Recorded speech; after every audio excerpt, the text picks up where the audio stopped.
सुलोचना के आत्मसमर्पण ने तो राक्षस कुल का इतिहास ही बदल दिया। अर्थात राक्षस कुल की परंपरा तो भोग में विश्वास करती है, योग में नहीं। उनकी संस्कृति, उनके जीवन का ध्येय और उद्घोष स्वार्थ है, त्याग नहीं। और सुलोचना ने तो अपने जीवन का ही त्याग कर दिया। नारद, सुलोचना ने कुल की भोगवादी मर्यादा को तोड़कर एक असाधारण व्यक्तित्व का प्रमाण दिया है। देवर्षि, ऐसे असाधारण लोग साधारण और अर्थहीन परंपरा का पालन कभी नहीं करते। उनके जीवन का उद्देश्य सदा ही महान रहता है। अपनी सारी इच्छाओं की बलि देकर सुलोचना ने अपने पतिव्रत धर्म को निभाया है। देवर्षि, सुलोचना का प्रत्येक कर्म अपने पति मेघनाद के ही हित में था। उसकी सारी चेष्टाएं अपने पति पर ही केंद्रित थी। देवर्षि, जब कोई व्यक्ति अपने स्वार्थ को त्याग कर दूसरे के हित में कर्म करता है तो वो मेरा ही प्रतिरूप होता है। इसीलिए पतिव्रता नारी योगी, तपस्वी, ज्ञानी, दानी सभी मेरे ही प्रतिरूप हैं। इन्हीं के पुण्य कर्मों से ये सारी सृष्टि चल रही है। यदि ऐसा ही है प्रभु, तो आपने सुलोचना जैसी पतिव्रता स्त्री को आत्मसमर्पण के लिए प्रेरित क्यों किया? वो होती तो निश्चय ही सृष्टि का कल्याण होता ना। नारद, चंद्रमा के बिना चांदनी का और सूर्य के बिना धूप का कोई अस्तित्व नहीं है। चंद्रमा और सूर्य चांदनी और धूप की आत्मा है। उसी प्रकार मेघनाद सुलोचना की आत्मा थी। उसका शरीर अपनी आत्मा के बिना जीवित कैसे रह सकता था? उसे तो पंच तत्व में मिलना ही था। नारायण नारायण।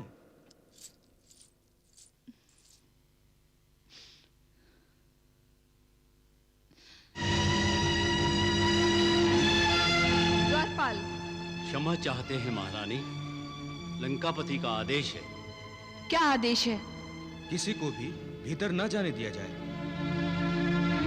मुझे भी, उनकी महारानी को भी। महाराज, महाराज।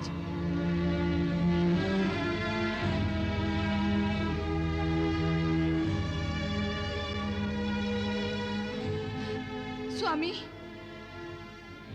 महाराज अकेले रहना चाहते हैं महारानी।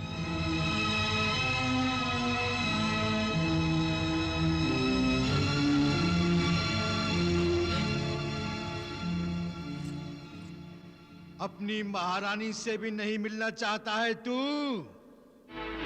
क्यों?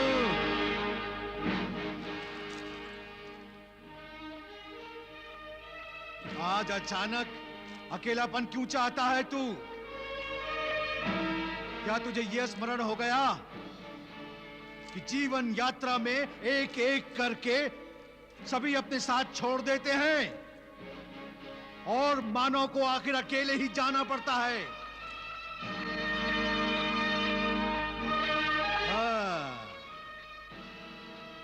न भ्राता रहे, न पुत्र, और अब मंदोदरी से भी अलग रहना चाहता है तू? शनिदेव, तो फिर क्यों नहीं आने दिया उसे? वो तो अकेलेपन में तेरा साथ देने आई थी, तेरा दुख बांटने आई थी। फिर क्यों प्रतिबंध लगाया तूने उस पर? क्यों प्रतिबंध लगाया? क्यों? वो तेरी पत्नी है दशानन,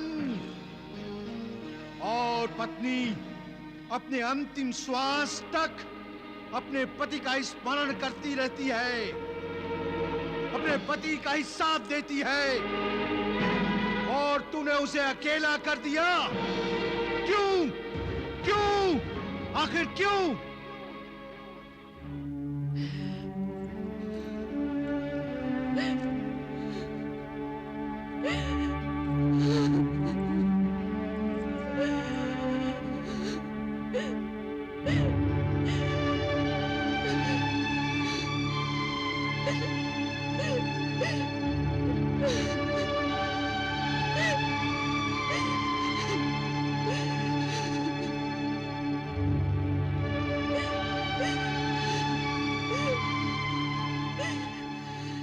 प्रणाम देवी।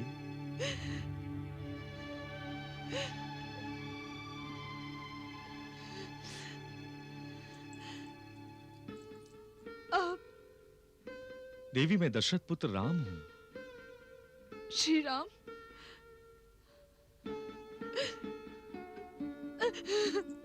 देवी, आप रो रही हैं? त्रिलोक विजयी रावण की पत्नी को यह शोभा नहीं देता। आप तो ज्ञानी हैं। आप जानती हैं कि हम मृत्यु लोक में रह रहे हैं। यहां मृत्यु आश्चर्य उत्पन्न नहीं करती। आश्चर्य तो यह है कि हम जीवित हैं, क्योंकि यहां प्रतिपल मृत्यु आघात करती है। आपका पुत्र तो योद्धा था और युद्ध करते हुए मृत्यु को प्राप्त हुआ है। युद्ध में विजय प्राप्त करके तो केवल सांसारिक सुख मिलते हैं, किंतु आपके पुत्र ने वीरों के धर्म को निभाते हुए परम पद को प्राप्त किया है। ऐसी स्थिति में ना आपका शोक करना उचित है, ना उसका जिसे परम पद प्राप्त हुआ है। देवी, क्या आप अपने प्रिय पुत्र को परम पद से पुनः मृत्यु लोक में देखना चाहती हैं? क्या आप उस जीवात्मा का पतन देखना चाहती हैं जो परमेश्वर के पास पहुंच गई है? क्या आप उसके आनंद को पुनः शोक में बदल देना चाहती हैं? तो मोह को त्याग दीजिए देवी। मोह ने जो अज्ञानता का आवरण आपके विवेक पर डाल दिया है, उसे हटाकर धैर्य धारण कीजिए और धर्म के पथ पर चलते हुए दिग्विजयी रावण को भी धर्म पथ पर ले चलिए। यही जीवन की सार्थकता है। महाराज सुग्रीव, आज्ञा प्रभु। देवी को इनके रथ तक छोड़ आइए। जो आज्ञा प्रभु।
कहां गई थी?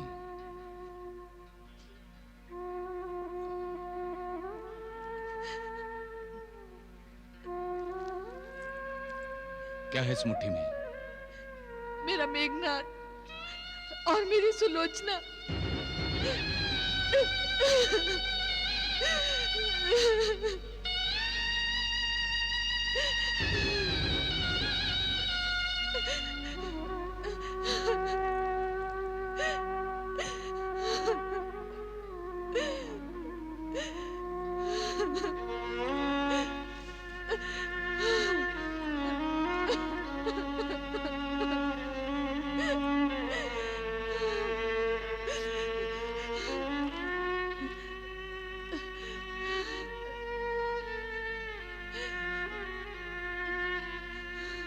मंदोदरी, मनुष्य जीवन का अंतिम सत्य यही है।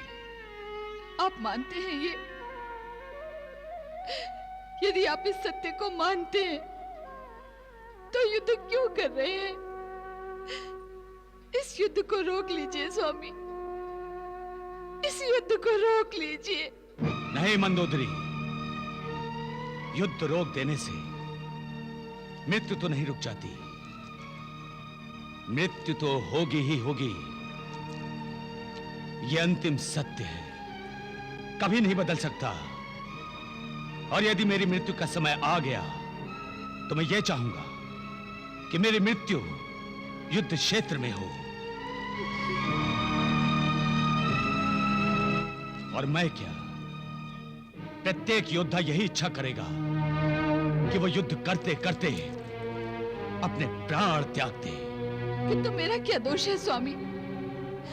मुझे अकेली छोड़कर क्यों जाना चाहते हैं आप? क्यों?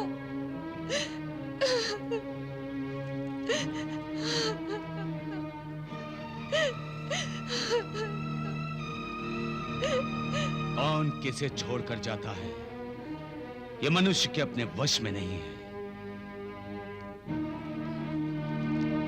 किंतु मैं अपनी आत्मा की पुकार सुनकर युद्ध करूंगा। मैं युद्ध करूंगा अपने सैनिकों के लिए, अपने पुत्र के लिए, अपने भाई के इस बलिदान के लिए। मैं युद्ध करूंगा इस बलिदान को श्रद्धांजलि देने के लिए। मैं युद्ध करूंगा इस बलिदान का मान बढ़ाने के लिए। मंदोदरी,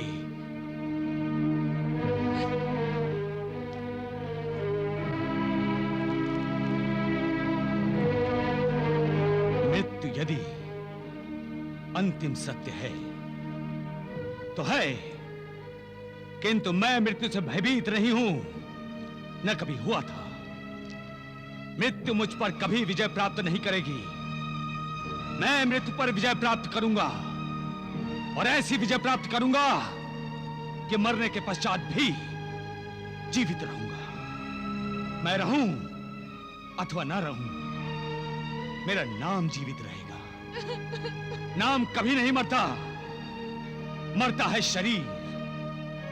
रावण कभी नहीं मरेगा, कभी नहीं। ज्ञानी हो तो रावण जैसा। देखा आपने कैसे उसने स्वीकार किया कि मृत्यु लोक का अंतिम सत्य मृत्यु है। रावण महर्षि पुलस्त का पौत्र है देवर्षि। वो ज्ञानी ही नहीं, महाज्ञानी है। सत्य का साक्षात्कार होते ही रावण ने यह भी कहा है देवर्षि कि वो मृत्यु पाकर भी जीवित रहेगा। अर्थात वो मरकर भी अमर रहेगा। निश्चय ही। सृष्टि के अंत तक रावण का नाम रहेगा देवर्षि। तब तो प्रभु आपके मनुष्य अवतार का उद्देश्य सफल हो गया। कहां? क्यों? क्या अभी भी कोई लीला शेष है भगवान? हां देवर्षि, वो देखिए।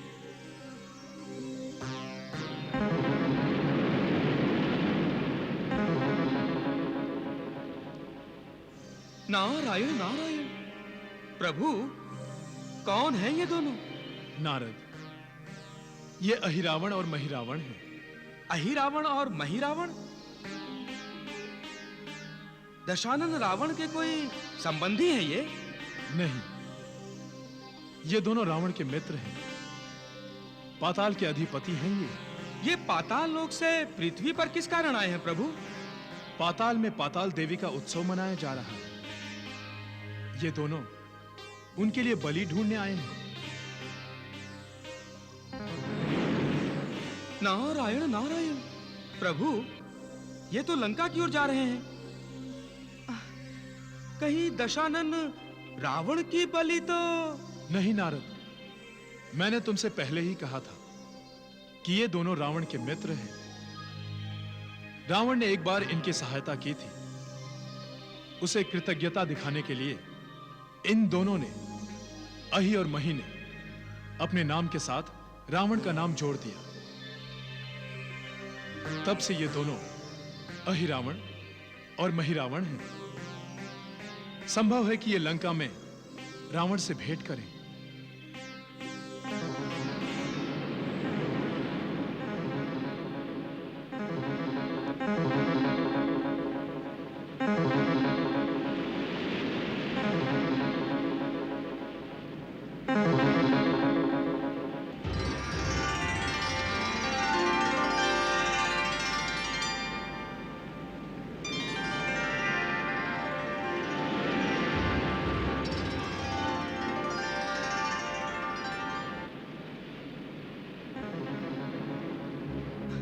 देखिए देखिए प्रभु, उनकी दृष्टि तो कहीं और लगी हुई है।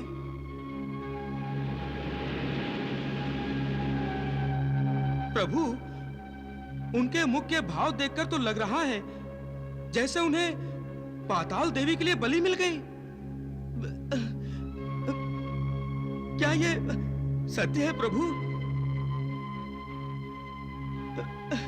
अरे नारायण नारायण, हनुमान जी, नारायण। बहुत हृष्टपुष्ट वानर है। हाँ, यह बलि पाताल देवी को प्रसन्न करने के लिए बहुत ही उपयुक्त है। तो चलो ले चलते हैं इसे। भ्राताश्री, एक बात समझ में नहीं आ रही, यह वानर इस प्रकार अपनी पूंछ का पहाड़ बनाकर क्यों बैठा है?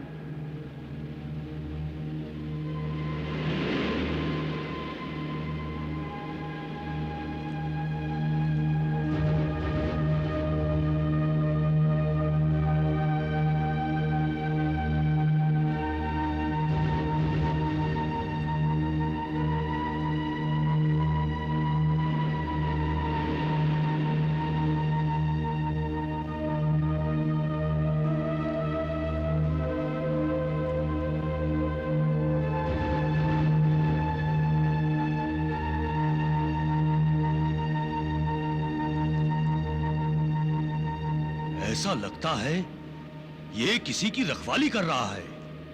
रखवाली कर रहा है तो फिर बार बार अपनी पूंछ में बने छिद्र में से क्या देख रहा है?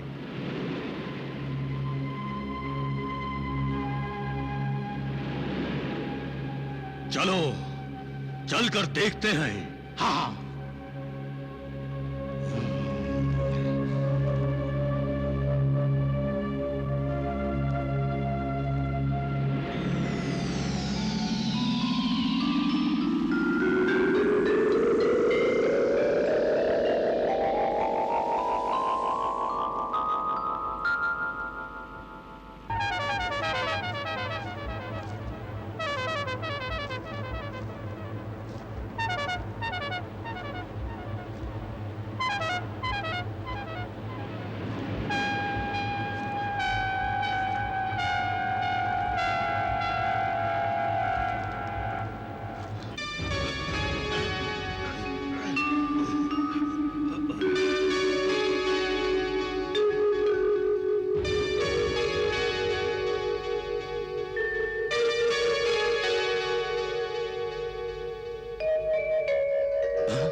ये कौन है? जो भी हैं तेजस्वी, बलि के लिए उस वानर से अधिक उपयुक्त हैं। तो इन दोनों को ले चलते हैं। हाँ,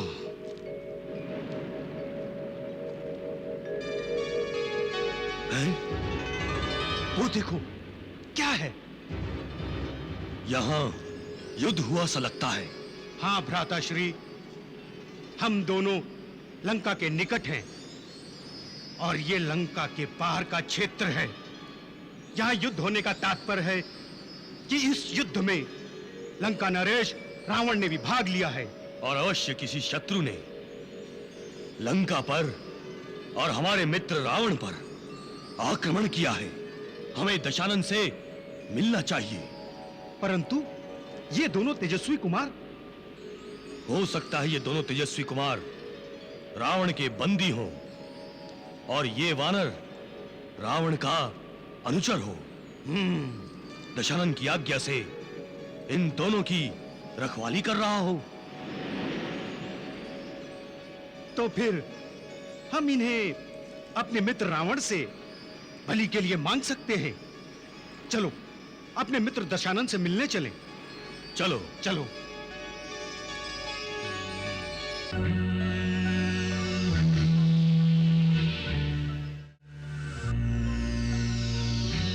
मित्र दशानन, प्रणाम। मित्र अहिरावण, मित्र महिरावण, तुम दोनों अचानक यहां बिना किसी संदेश के? पाताल देवी का उत्सव मनाया जा रहा है। उत्सव के लिए बलि ढूंढते हुए हम लंका के सामने वाले क्षेत्र में गए तो वहां पता चला कि वहां युद्ध चल रहा है। हाँ महिरावण, राम नामक एक मानव वानर सेना के साथ लंका पर चढ़ आया है और युद्ध में उसने मेरे अनुज कुंभकर्ण और मेरे पुत्र मेघनाद को परास्त करके उन्हें परलोक पहुंचा दिया है।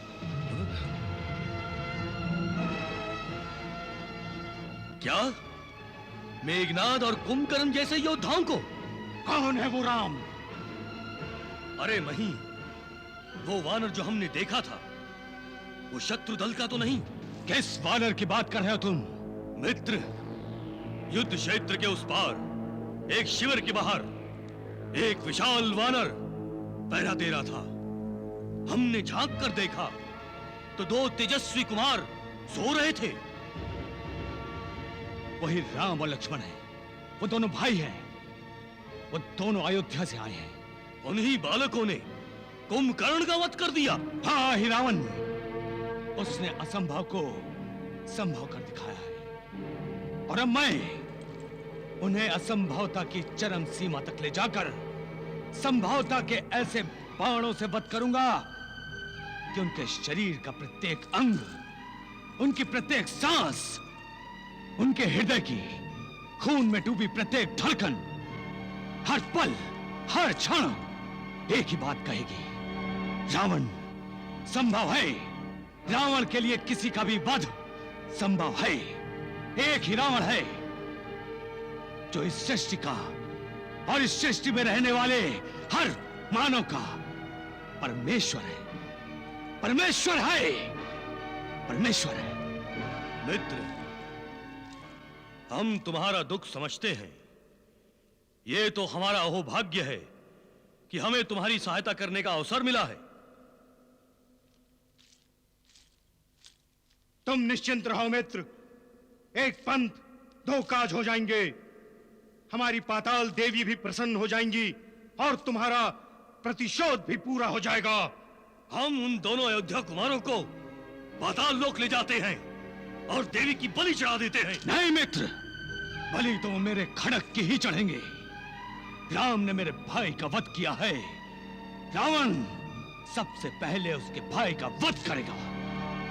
लक्ष्मण ने जिन हाथों से मेरे पुत्र का वध किया है, मैं उसके शरीर से उसके हाथों को काटकर अपने पुत्र की आत्मा को प्रसन्न करूंगा, क्योंकि राम और लक्ष्मण मेरे शत्रु हैं। शत्रु। मित्र, जो तुम्हारे शत्रु हैं वो हमारे भी शत्रु हैं। तुम्हें तो उन दोनों की मृत्यु ही चाहिए ना, तो फिर उसके लिए युद्ध क्यों? युद्ध इसलिए कि वो दोनों भाई योद्धा हैं और एक योद्धा की मृत्यु युद्ध क्षेत्र में होनी चाहिए। और मैं उन्हें उनके यथा योग्य सम्मान से वंचित नहीं करना चाहता और न ही अपने आप को प्रतिशोध से। मित्र रावण, तनिक सोचो, बिना तुम्हें कोई हानि पहुंचे यदि हम तुम्हारे मित्रों को कोई लाभ पहुंचता है तो इसमें तुम्हें क्या आपत्ति है? मित्र, यदि तुम हमारा प्रतिशोध लेते तो हम तुम्हें सहर्ष अपनी कृतज्ञता प्रकट करते, किंतु हम तो अपने स्वार्थ के लिए तुमसे प्रार्थना कर रहे हैं। हमारी पाताल देवी की प्रसन्नता हमारे लिए तुम्हारे प्रतिशोध से अधिक महत्वपूर्ण है। अतः हमें राम और लक्ष्मण को साथ ले जाने की आज्ञा दे दो मित्र। उन दोनों का बलिदान तो पहले से ही नियुक्त था, अन्यथा हमने तो पहले उनकी रक्षा करने के लिए बाहर बैठे उस वानर को ही अपनी बलि के लिए सोचा था। तुम जिस वानर की बात कर रहे हो उसका नाम हनुमान है और वो हनुमान एक बार लंका में आकर लंका दहन कर चुका है। वो तुम्हें राम और लक्ष्मण को ले जाने नहीं देगा। वो तुम हम पर छोड़ दो। हम राम और लक्ष्मण को कब उठाकर ले जाएंगे उस वानर को पता ही नहीं चलेगा। उन दोनों की बलि को अपनी विजयी समझो मित्र। उनकी मृत्यु तुम्हारी प्रतिशोध की भावना को संपूर्ण और शांत कर देगी। राम और लक्ष्मण की बलि का पुण्य भी तुम्हें ही प्राप्त होगा मित्र। और पाताल देवी की अनुकंपा भी तुम पर बनी रहेगी। हमें आज्ञा दो मित्र।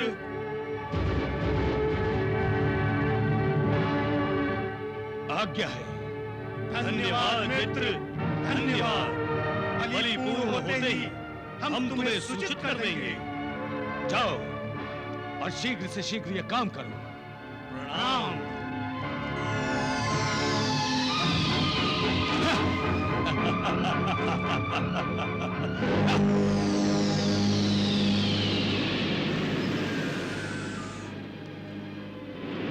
वही ये वानर हमारे मार्ग में आएगा। तब आएगा जब हम उसका वध करके शिविर के भीतर जाने का प्रयत्न करेंगे। तो क्या तुम युद्ध किए बिना राम लक्ष्मण का हरण करना चाहते हो? मैं युद्ध नीति के विरुद्ध नहीं जाना चाहता भ्राताश्री। मैं जान चुका हूं कि राम लक्ष्मण मेघनाद और कुंभकर्ण जैसे महान योद्धाओं को यमलोक पहुंचा चुके हैं। अतः उनसे युद्ध करने में बुद्धिमत्ता नहीं है। तो मैं अपने छल अस्त्रों का प्रयोग करूंगा। तुम्हारा छल अस्त्र प्रयोग इन पर सफल हो सकेगा?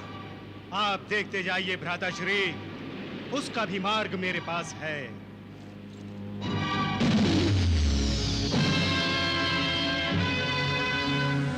प्रणाम स्वामी। क्या है? हम दोनों भूगर्भ से उस शिविर में जा रहे हैं। वो जो वानर वहां बैठा रखवाली कर रहा है, वो देख रहे हो ना, वहां ऊपर एक पल के लिए तुम दोनों को उसका ध्यान अपनी ओर आकर्षित करना है। अर्थात उसे युद्ध के लिए ललकारना है। हाँ, ऐसा ही करना है। परंतु कब? वो हम तुम्हें बताएंगे कब। तुम दोनों अपने कान खुले रखना। मैं आक्रमण बोलूंगा, ये आवाज केवल तुम दोनों को ही सुनाई देगी। जो आज्ञा स्वामी।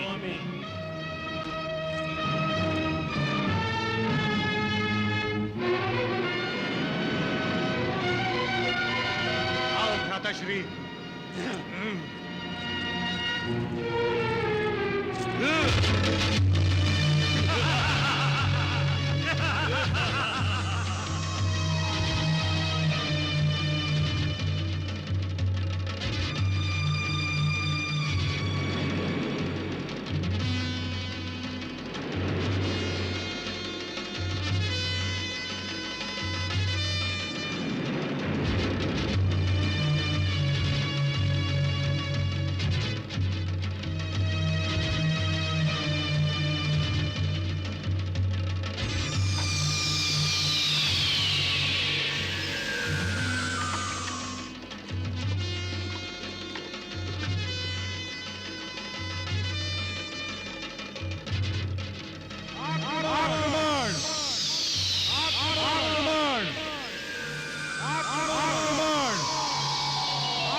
अवश्य रावण के द्वारा भेजे गए कोई मायावी राक्षस होंगे। मेरे होते हुए प्रभु श्री राम की निद्रा को कौन भंग कर सकता है?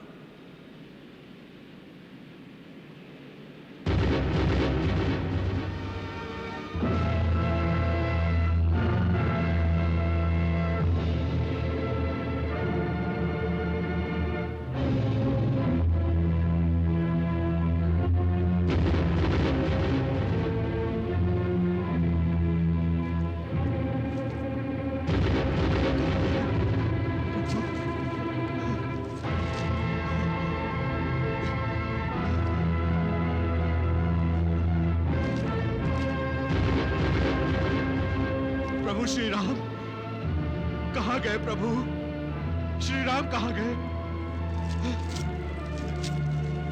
जय श्री राम।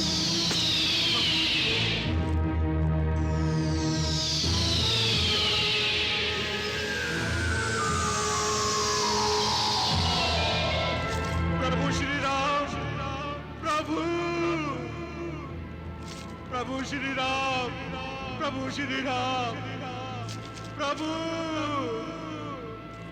प्रभु प्रभु श्री राम।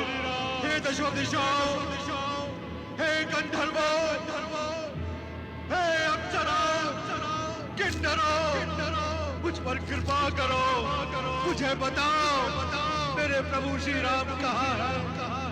मेरे प्रभु श्री राम कहाँ है? मेरे श्री राम कहाँ है? महाराज विभीषण, रावण ने माया के प्रयोग से मेरे प्रभु श्री राम और लक्ष्मण का हरण कर लिया है। इसलिए मैं जा रहा हूं रावण और उसकी लंका का विनाश करने। जय श्री राम। नहीं हनुमान, रुक जाओ। नहीं महाराज विभीषण, आज मैं रावण और उसकी लंका का विनाश करके ही रहूंगा। क्या तुम श्री राम सहित लक्ष्मण के प्राण संकट में लाना चाहते हो? यही तो दशानन चाहता है। क्या? कि तुम मुझसे उलझ जाओ और जिसने श्री राम और लक्ष्मण का हरण किया है वो उन दोनों को अपने स्थान तक ले जाने में सफल हो जाए। ये आप क्या कह रहे विभीषण जी? महाराज विभीषण, क्या रावण ने प्रभु श्री राम और लक्ष्मण का हरण नहीं किया? हाँ पवन पुत्र। फिर किसने किया? मैं जान गया हूं। श्री राम का हरण पाताल अधिपति अहिरावण और महिरावण ही कर सकते हैं। अहिरावण, महिरावण? वो दोनों मायावी हैं, रावण के मित्र हैं। कदाचित रावण की सहायता करने के लिए उन्होंने हरण किया हो और श्री राम और लक्ष्मण को पाताल ले गए हो। पाताल? वो छिद्र देखा आपने? वहीं से अहि और मही श्री राम और लक्ष्मण को पाताल ले गए हैं। हमें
मही, इन दोनों भाइयों को देखकर तुम्हें क्या लगता है कि इन्होंने मेघनाद और कुंभकर्ण जैसे योद्धाओं का वध किया होगा? कल उत्सव में इन दोनों की बलि के पश्चात जब इनके मांस के टुकड़ों का प्रसाद बांटेंगे तो पाताल वासियों को बताएंगे कि वो दशानन रावण के पुत्र और उनके भाई के संग हरक का मांस खा रहे हैं। हाँ मही, इन दोनों भाइयों की बलि से दशानन की चिंता भी दूर हो जाएगी।